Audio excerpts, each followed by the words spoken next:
प्यार दीवाना होता है, मस्ताना होता है, हर खुशी से हर गम से बेगाना होता है। प्यार दीवाना होता है, मस्ताना होता है, हर खुशी से हर गम से बेगाना होता है।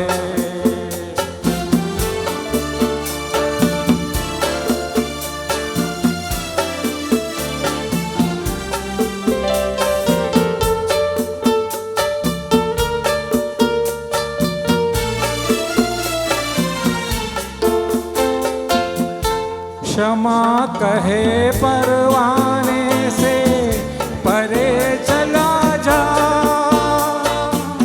मेरी तरह जल जाएगा यहाँ नहीं आ।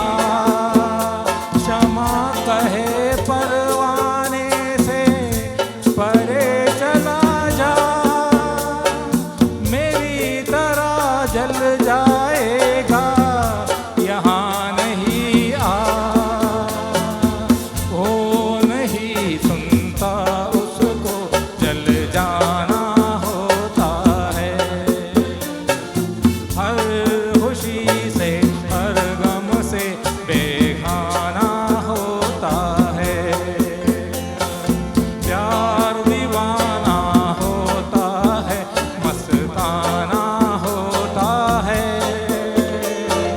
हर खुशी से हर गम से बेगाना होता है।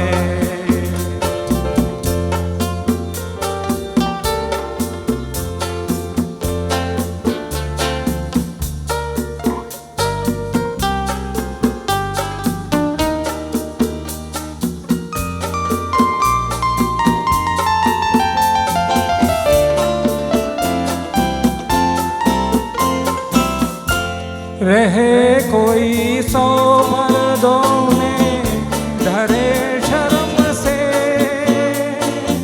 नजर अजी लाख चुराए कोई सनम से। रहे कोई 100 मर्दों में डरे शर्म से, नजर अजी लाख चुराए कोई सनम से। आ ही जाता है जिस पे दिल आना होता है, हर खुशी से हर गम से बेगाना होता है। प्यार दीवाना होता है, मस्ताना होता है, हर खुशी से हर गम से बेगाना होता है।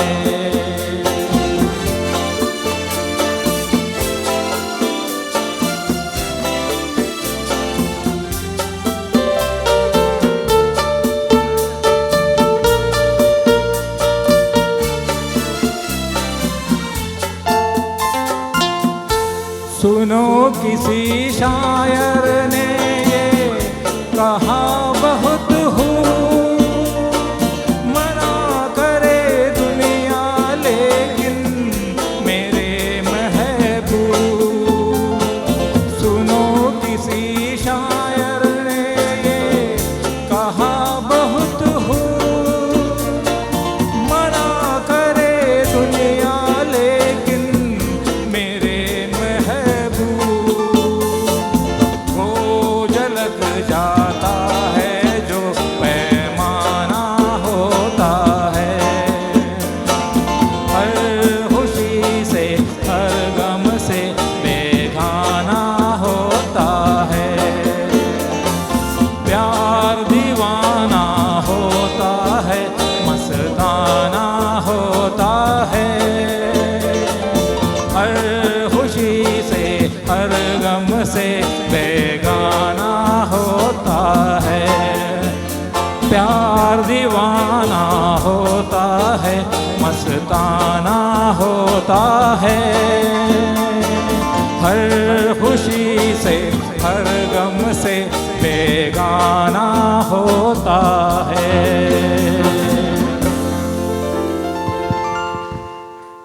കിഷോർ കുമാർ ഫൗണ്ടേഷൻ്റെ സാരഥികൾ, സാധാരണ നമ്മൾ ഇങ്ങനത്തെ ഒരു പരിപാടി നടത്തുമ്പോൾ 2 മിനിറ്റ് കൊണ്ട് വന്നിട്ട് മുഹമ്മദ് റഫിയെ അനുസ്മരിക്കും, 1 മിനിറ്റ് കൊണ്ട് മുകേഷിനെ അനുസ്മരിക്കും. അത് ശരിയല്ല.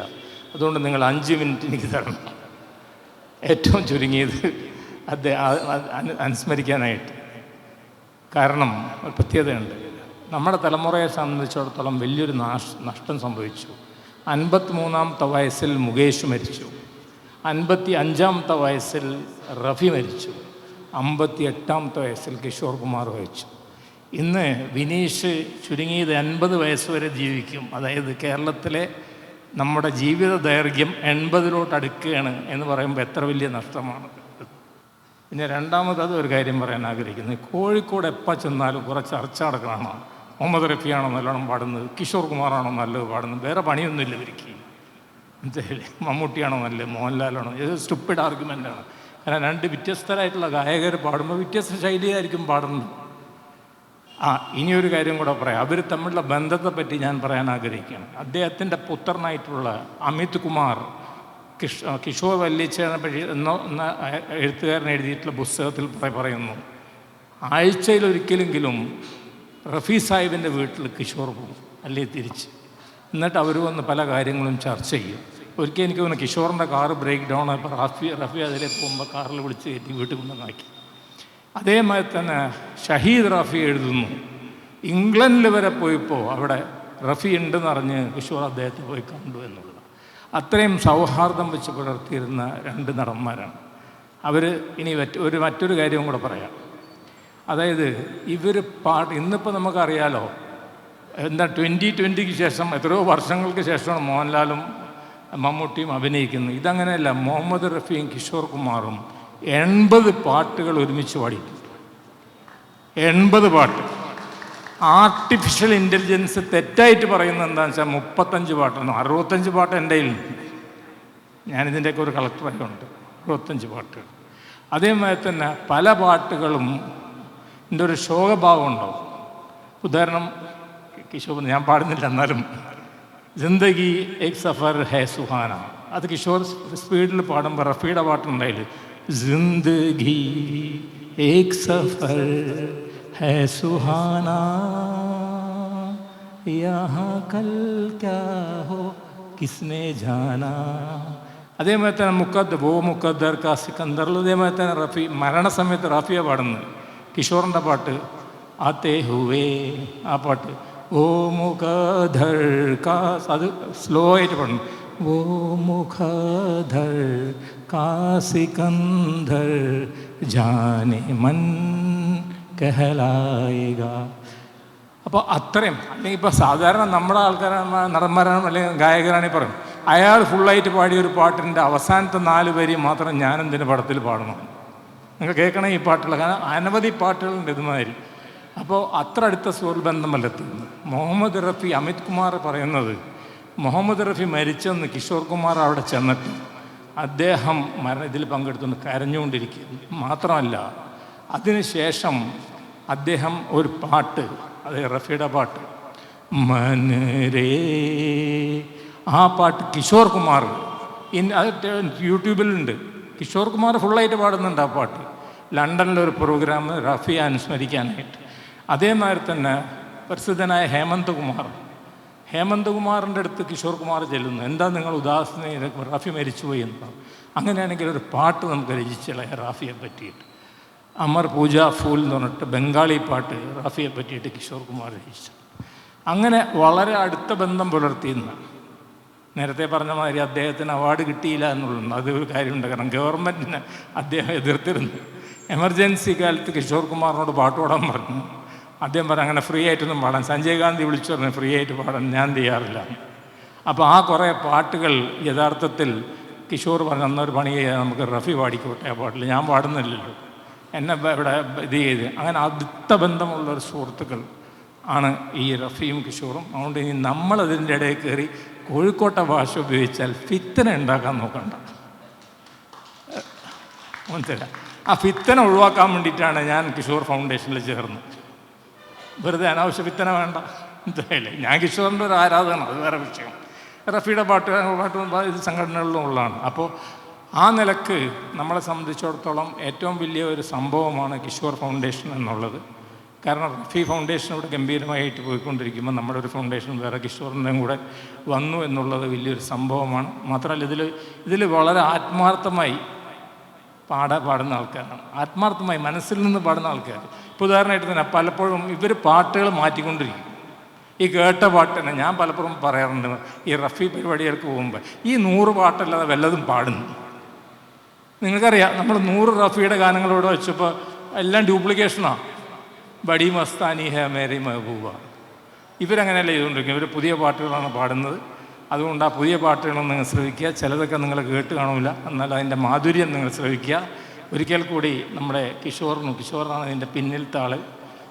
പിന്നെ വിനീഷ് ഓഫ് കോഴ്സ്, അദ്ദേഹം എല്ലാ നിലക്കും എടുക്കാനാണ്. അദ്ദേഹത്തിൻ്റെ ചിരി തന്നെ മതി ആളെ വീഴ്ത്താനായിട്ട്. പഠിക്കുന്ന കാലത്ത് എത്ര കാലം വീഴ്ത്തിയോ ഇല്ല എന്നുള്ള കാര്യം എനിക്കറിഞ്ഞൂടാ. കാരണം ഞാൻ അദ്ദേഹത്തെക്കാട്ടും വളരെ സീനിയർ ആയതുകൊണ്ട് എന്ത് പറഞ്ഞ രേഖ ഇത്രയും പറഞ്ഞുകൊണ്ട് ഞാൻ എൻ്റെ ഒരിക്കൽ കൂടി കിഷോർ കുമാറിൻ്റെ ആത്മാവിന് മുമ്പിൽ ശ്രദ്ധാഞ്ജലികൾ അർപ്പിച്ചുകൊണ്ട് എൻ്റെ വാക്കുകൾ ഉപസംഹരിക്കുന്നു. Thank you.